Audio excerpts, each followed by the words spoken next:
Hi, my name is Tiffany Rush, and I'm going to be talking about culture differences in international trade for my procurement class.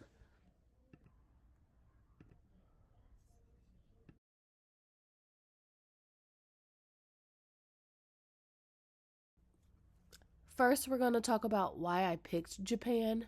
I chose Japan because it's a huge player in the global trade. They make a lot of products like cars, electronics, and technology. Also, Japan has a really unique culture that's very different from ours in the US, and I thought it would be cool to learn more about it. A little about the Japanese culture. So, Japan is big on respect, especially for people who are older or higher up in a company. They care a lot about keeping the peace in groups, and they usually don't like to be super direct or confrontational. People sometimes bow when they greet each other. They take business cards seriously, and it's common to build relationships before getting into an actual deal. One thing they do a lot is called Nemawaski. I know I mispronounced that, but I tried my best. That means they talk things over with everyone before making a big decision. So, how is Japan different from the US? Um, there are a few cultural differences that really stood out to me. Power distances in Japan, people respect authority a lot more. The boss's opinion matters, and lower level workers won't disagree with them in public. In the US, things are more relaxed. Even junior workers can speak up and share ideas without it being a big deal. Both Japan and the US are monochronic, which means that they're strict about time. But Japan takes it to the next level. Being late, even just a few minutes, is seen as being rude. In other places, like in some Latin American countries, being late isn't that big of a deal. In Japan, it's really important not to embarrass someone. People will say yes to avoid awkwardness, even if they don't really mean yes or they don't actually agree or understand.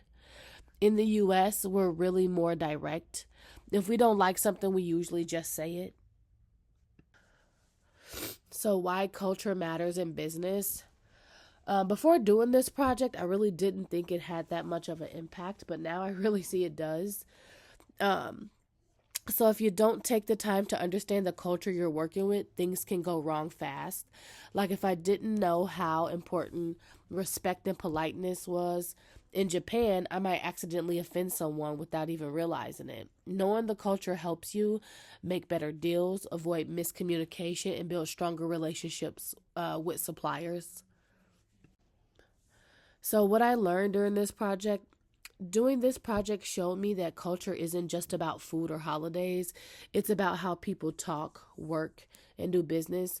If you want to exceed in international trade, especially in procurement, you have to understand what you're or who you're dealing with. It's not just about money, it's about respect, trust, and communication. So, my sources, honestly, I found a lot of articles on this, and I really thought it was going to be hard to research it. But one of the first ones I found was the Britannica, and it just basically walked you through the social customs and everyday life.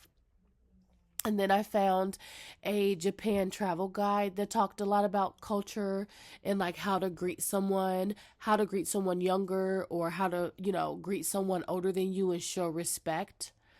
I found another one that was it was the EU Japan, and it was basically a business guide on how to do business if you're not familiar with Japan culture.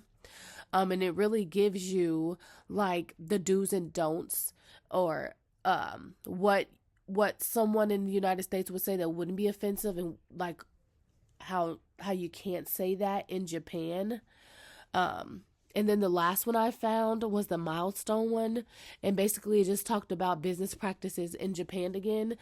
But this one really focused on how to make deals, and how to respond and like counter an offer.